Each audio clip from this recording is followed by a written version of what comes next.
digamos que no está en ese tema, por eso hoy los invitamos justamente para conocer más sobre ese tema.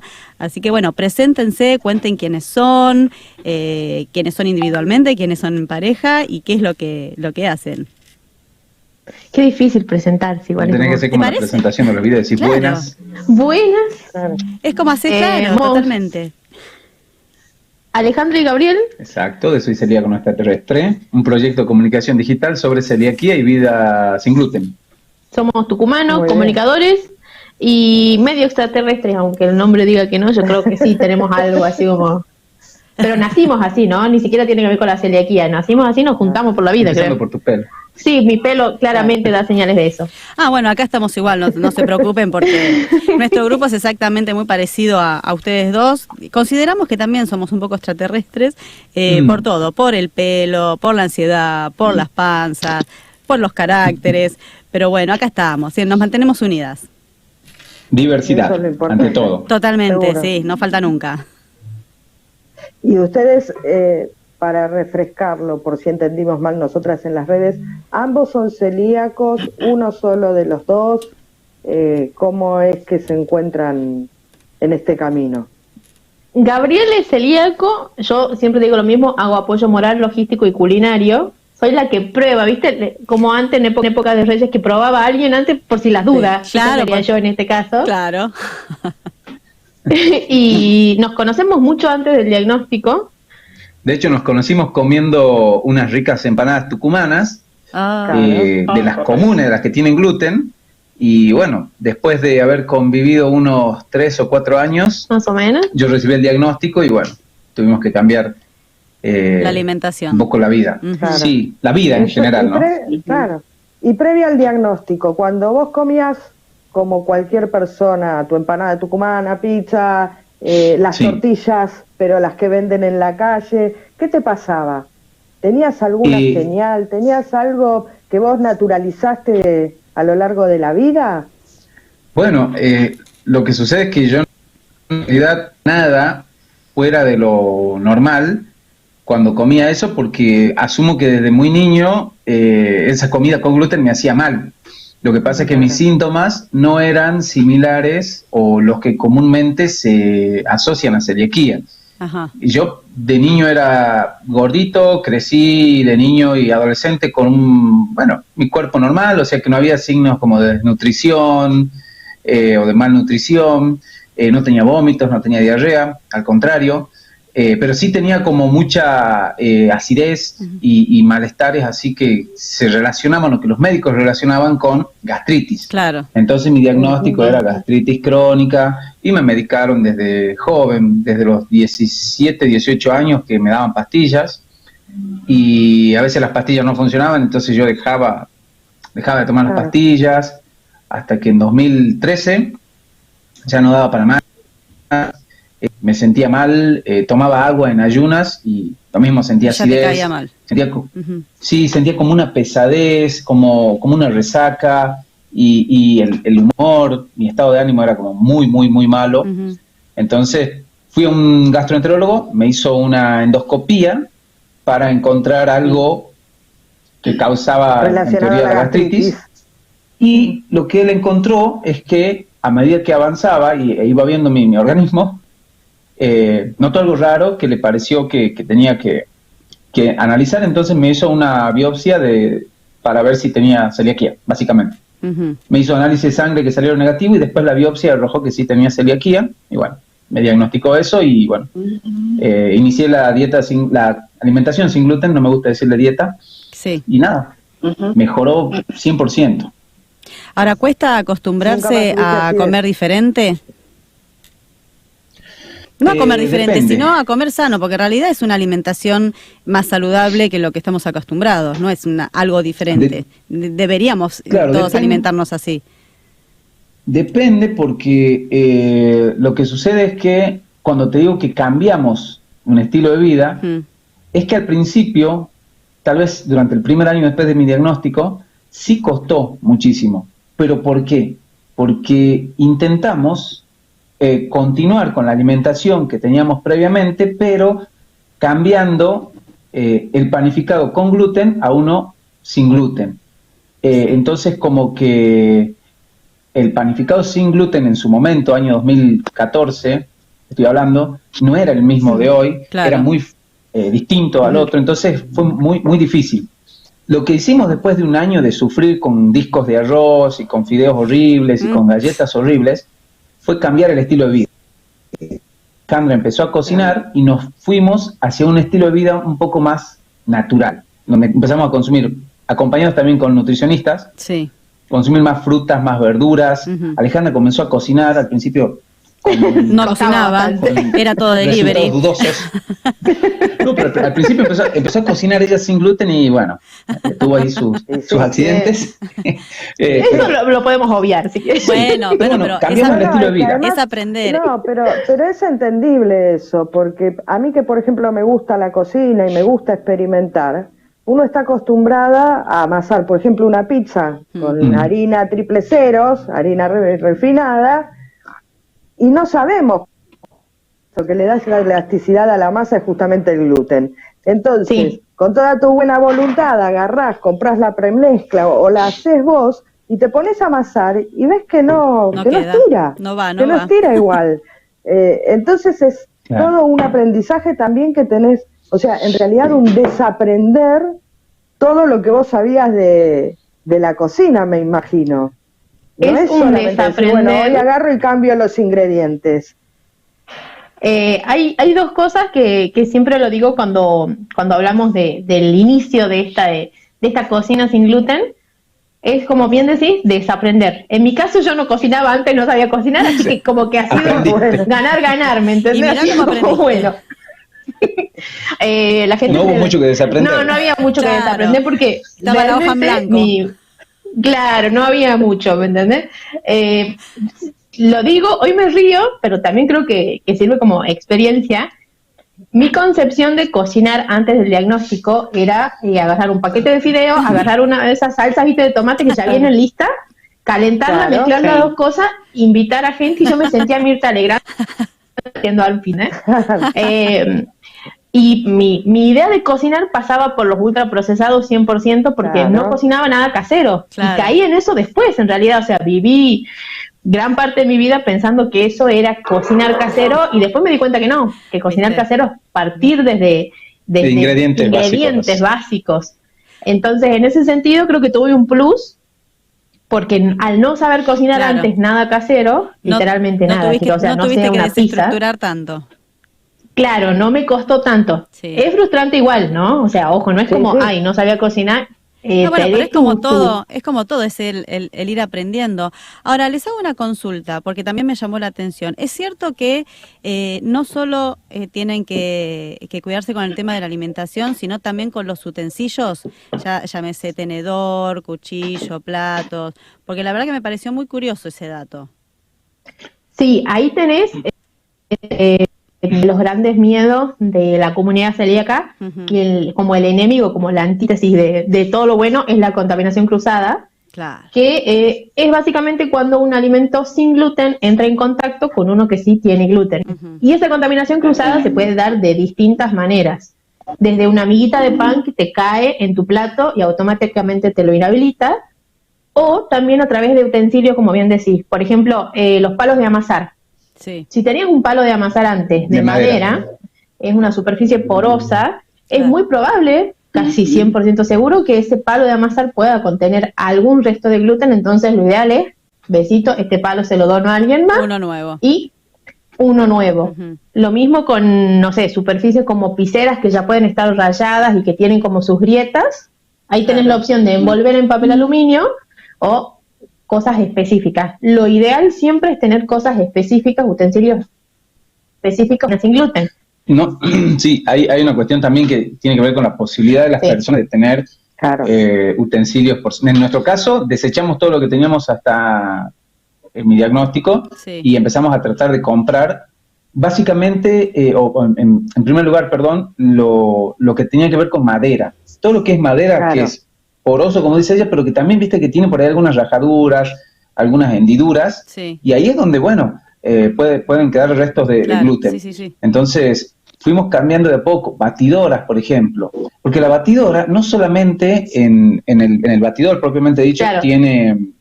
Sino que después nos dimos cuenta, una vez abrimos una batidora y estaba llena de harina por dentro. Claro. Entonces dijimos, El polvillo que esto se le va nadie habla. acumulando. Exacto, es como polvillo de la harina y bueno, todo lo que pueda esconder o tener gluten a pesar del lavado es lo que habría que cambiar.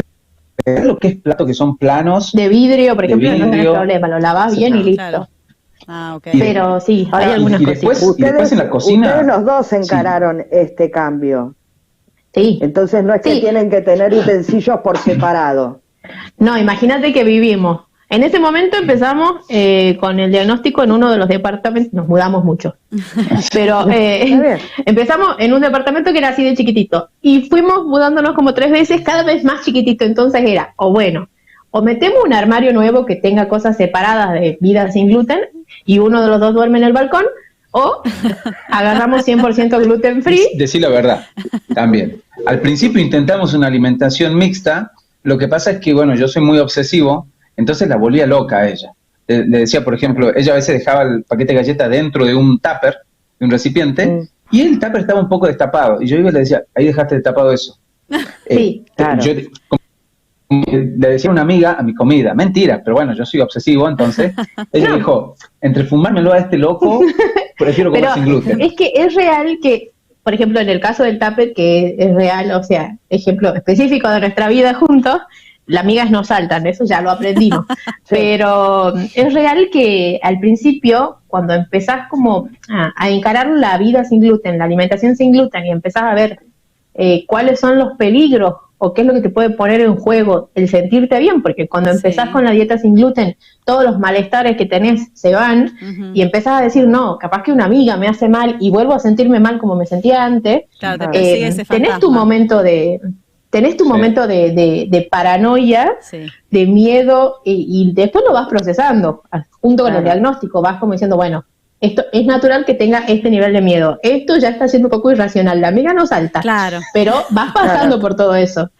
Claro, lo que pasa es que yo pensaba, ¿no? Cuando íbamos haciendo la promoción del programa y demás, que como toda enfermedad crónica, termina no siendo, o sea, quien la sufre es Gabriel, pero se termina viendo afectado todo el entorno familiar. Porque yo, sin ir más lejos, hace 15 días tuve el 15 de mi ahijada y había una nena que era vegana, entonces tenía menú libre de gluten. Entonces tenés que constantemente, en la vida familiar, quienes te quieren, un amigo que te invita a comer algo y demás, tener en cuenta tu alergia alimentaria.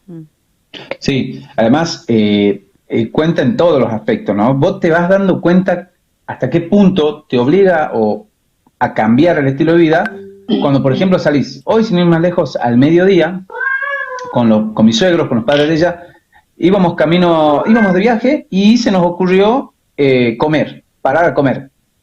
Y bueno, yo dije, nos paramos a comer, qué sé yo, y cuando llegamos al lugar en donde íbamos a comer, ella fue a hacer el pedido y me dice, Gabriel, no hay, o sea, para vos no hay nada. Claro. Y le dije, bueno, coman ustedes. Pero bueno, fue ella, habló con gente de la cocina, en la cocina le dijeron, mirá, el menú creo que era un pollo con papas, pero las papas no la podía comer, entonces me hicieron el pollo, que sí me aseguraban que estaba libre de contaminación cruzada, y cortaron aparte unas verduras y me armaron como un menú aparte. Sí, bueno, o sea, comiste gracias a Ale, que fue y les insistió y les explicó cómo tenía que ser. Si no, no comías. Exacto. Es una genia. Gracias a la cocinera que tiene un hijo celíaco, y la cocinera me dijo, mira en la fuente de pollo yo solo pongo pollo, no pongo nada más, y te puedo picar la ensalada aparte, entonces para que no pasen hambre. Así que un beso a la cocinera. Eso no lo sabía. ¿La papa tampoco la pueden consumir? A ver, ahí tengo que explicarte algo. Cuando yo dije, voy a comer papas fritas, porque la papa la puedes comer y la papa frita también, pero ¿qué sucede?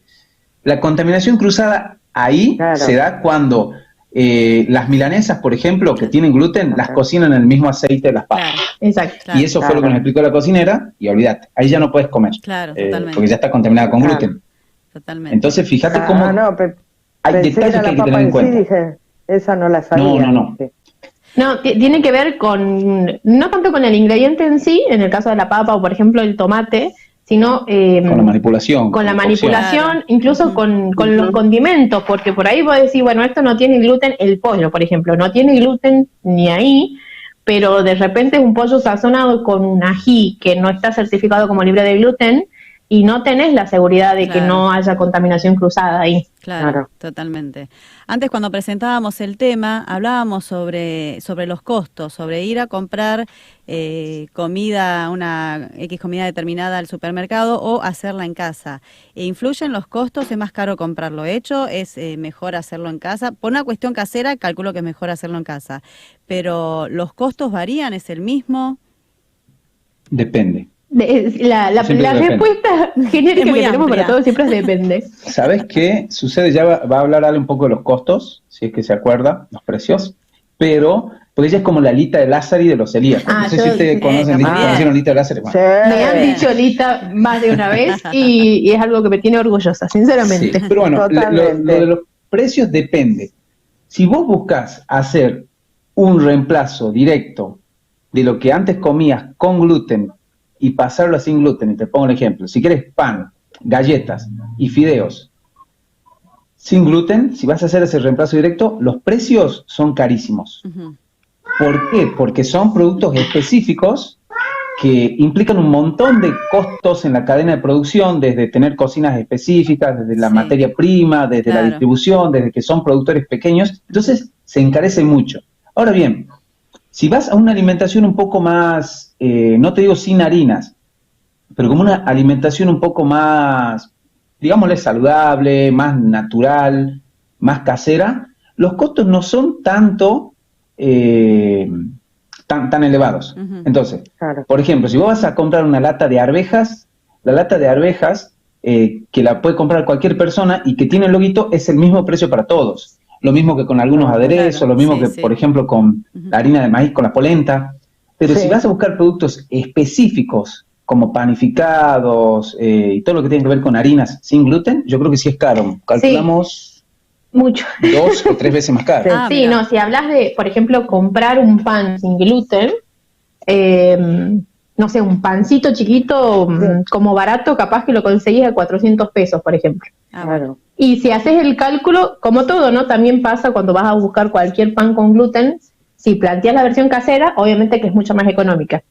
En el caso de la alimentación sin gluten tenés el plus de que la materia prima es cara. O sea, es muy diferente el precio con respecto a la alimentación con gluten. Por ejemplo, no sé cuánto está el kilo de harina de trigo común ahora, porque hace años que no, la verdad, ni miro. De oferta podés conseguir los 50, 60 pesos. Y 50, por eso no miro, me va a dar un infarto.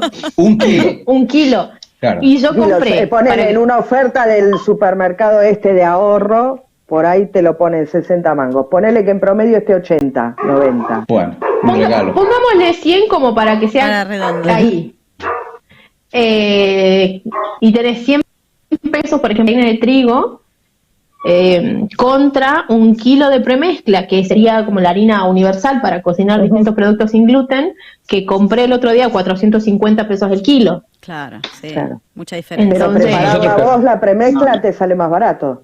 Te sale un poco más barato, pero también estás rondando los 300 pesos por lo menos comprar las harinas por separado. Claro, lo que siempre decimos es que te sale hasta 3 veces más caro cocinar sin gluten, obviamente productos que sean panificados, etcétera, respecto a la comida sin gluten. Y ahí tenés el plus también que no solamente te limitas a las harinas, sino que, por ejemplo, si haces un panificado combinando distintas harinas que no sean premezclas, sino no sea harina de garbanzo, de sorgo, qué sé yo, tenés que agregarle el plus, que es lo que le falta a la alimentación sin gluten, que es justamente el gluten, es lo que te da elasticidad, lo que hace emulsionar a las preparaciones. Entonces, tenés ingredientes específicos, no sé, psyllium, sántica, también tenés que poner en la listita de compra y que te sale, no sé, la bolsita 900 pesos, está bien, te rinde, pero tenés como ese plus que también tenés que gastar en cosas muy específicas para que las masas funcionen.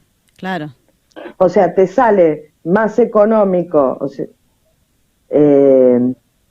este cambio de este estilo de vida donde cocinás casero y demás, que si vos quisieses conservar, porque vos podrías haber conservado tu vida y tu estilo anterior de decir, compro un paquete de fideo, compro una lata, lo armo, con toda comida procesada, vos podés sostenerlo, pero se te triplica o cuadriplica con respecto el costo a la comida tradicional. Sí. Y con lo que nos estás diciendo es que elaborándolo en casa, te asegurás que realmente no tenga gluten, bajás un poco esa diferencia, pero sigue siendo más del doble. Sí. Porque en realidad la otra parte que dicen ustedes de alimentación saludable, de incorporar vegetales, verduras, frutas y demás, legumbres, eso lo puede hacer cualquiera. Y también es más caro comer esas cosas que por ahí comerte un guiso o comerte productos hechos con harina o con papa y demás. Un bife con un fideo hervido, por ponerte un ejemplo, no sé, estoy hablando de mi vida de cuando era estudiante universitario y comía un fideo con salchicha, ¿no? ¿Viste? El paquete de fideo entrefinos, no sé cuánto sale el que tiene gluten, pero el que no tiene gluten lo pagamos 200 pesos. 150, ponele. 150 pesos, el paquete de fideo entrefino. Entonces, tenemos ahí... Sí, ahora hay como más marcas certificando, entonces también los precios en algunos productos están un poco más equipados, pero lo que nos pasó a nosotros también es, te dicen, tenés que comer sin TAC. ¿Cómo reconocer un producto sin TAC? Con el loguito. Y buscando el logo empezamos a leer etiquetas, empezamos a leer ingredientes y a decir, ¿por qué estoy comiendo algo que no puedo nombrar? O sea, ¿qué es esto que se supone que no lo nombro y que está en la comida? Entonces también empezamos a ver eso y empezamos a orientar un poco más a lo casero por economía, pero también por saber qué es lo que estás consumiendo, ¿no? Sí, y en cuanto al precio, hay algo que yo me di cuenta, y es que los alimentos sin gluten se abaratan un poco cuando los empieza a producir alguna marca masiva. No quiero mencionar ninguna marca, pero hay una marca que tiene... Verdad, sí. Que tiene harinas, golosinas, ¿sí? Ustedes ya más o menos se imaginan, qué marca, y cuando empezó a ofrecer productos sin TAC como premezcla para ñoquis, como y vos te das cuenta y decís, bueno, empieza a abaratarse porque son marcas grandes que no les cuesta nada destinar una parte de su planta productora a alimentos sin TAC, ¿no? Totalmente. Pero de ahí la especificidad es lo que te mata en cuanto a economía. Lo específico que vos decís, esto es específicamente para celíacos, lo puede comer cualquier persona, pero está pensado para personas con celiaquía, eso es lo que sí encarece mucho, digamos, y el costo de vida. Ahora, no queremos despedirlos sin antes preguntarles, porque como toda enfermedad crónica y como todo problema de salud, seguramente también esto ha llegado a nuestros legisladores para tener una ley, para tener un resguardo. ¿Cómo está ese tema? ¿Se cumple lo que se ha pedido, lo que han votado, lo que han sancionado? Por ahora, digamos que en los envoltorios está viniendo el loguito, pero ¿ustedes creen que hay alguna carencia a nivel legislativo con respecto a este tema? Mira, hay una ley, hay partes de una ley que todavía no se reglamentaron, que por ejemplo tiene que ver con la disponibilidad de alimentos y de un menú sin gluten en todos los bares y restaurantes, en empresas de transporte, etcétera, que ofrezcan un menú sin gluten, que eso todavía no está, como hay una carencia enorme. De hecho, fíjate que yo te conté hoy una situación que tuve. Sí. Después, con respecto a la ley de etiquetado, de etiquetado sin gluten del loguito, a mí me parece que está muy buena y estamos como muy adelante, al menos en Latinoamérica. Con decirte que por ahí Uruguay no tiene, hasta hace 1 o 2 años, no tenía su propio sistema de etiquetado de alimentos sin gluten. Chile lo está tratando recién en 2020, creo que estaban tratando una ley, y bueno, nosotros lo tenemos hace mucho tiempo. Tenemos los loguitos, hay como toda una reglamentación clara sobre los pasos a seguir para obtener ese logo. Excelente. Hay un listado de alimentos que están certificados que podemos acceder desde la página de ANMAT. Entonces yo creo que dentro de todo lo que se puede mejorar, estamos muy bien. ¿Se puede mejorar? Sí. Desde lo económico, desde... Sí. Así que desde la accesibilidad también, pero bueno, yo creo que con lo que tenemos estamos bien y el desafío es como universalizar un poco más y en mi caso, bueno, yo siempre me fijo, no tanto en la gente como yo, que por ahí puede acceder a una alimentación sin gluten, sino en esas personas que no tienen los recursos económicos para cambiar un estilo de vida y comer lo que quieren. Entonces yo creo que ahí es donde tenemos que llegar. Para que puedan, porque esas personas por ahí no pueden seguir la alimentación sin gluten y están enfermas porque no tienen plata para comprarse los alimentos sin gluten. Entonces, seguramente hay que haber un sistema de asistencia. Claro, como pasa con todas las patologías, inclusive con la nuestra, con la endometriosis, que hay mujeres que no pueden acceder a comprarse la medicación o atenderse o hacerse algún estudio. Díganos, cuéntenle a los que nos están viendo y escuchando cuáles son las redes de ustedes para que puedan hacerles consultas o los puedan seguir y también sacar recetas y comer un poco más saludable. Nosotros estamos en todos lados como Soy Celíaco No Extraterrestre, es como una invasión lenta, ¿me entendés? Si querés en redes sociales, estamos siempre como Soy Celíaco No Extraterrestre y tenemos nuestra página web también. Soy celíaconoextraterrestre.com y estamos en qué redes sociales. Estamos en Twitter, en Facebook, en Instagram, en Pinterest, en TikTok. No, somos una invasión lenta pero segura. Van a ver su carita en todos lados. Excelente. Bueno, chicos, la verdad que un placer charlar con ustedes. Gracias por haber venido a nuestra casa abriendo puertas para contar todo esto. Y seguramente nos vamos a estar comunicando más seguido porque da para charlar muchísimo esto. Pero bueno, los tiempos en los medios es tirano y ahora ustedes nos pueden seguir viendo a través de megustaradio.net, que vamos a estar hablando con Lorena, la doctora Lorena Bortot, que es gastroenteróloga, así que bueno, también le vamos a hacer todas las dudas que se nos presentan. Muchas gracias, Ale, muchas gracias, Gaby, por haber estado en nuestro programa. Gracias, chicos. Gracias por el espacio, que estén bien, chau. Gracias, igualmente. Nosotros nos vamos a una tanda y después volvemos con más Abriendo Puertas.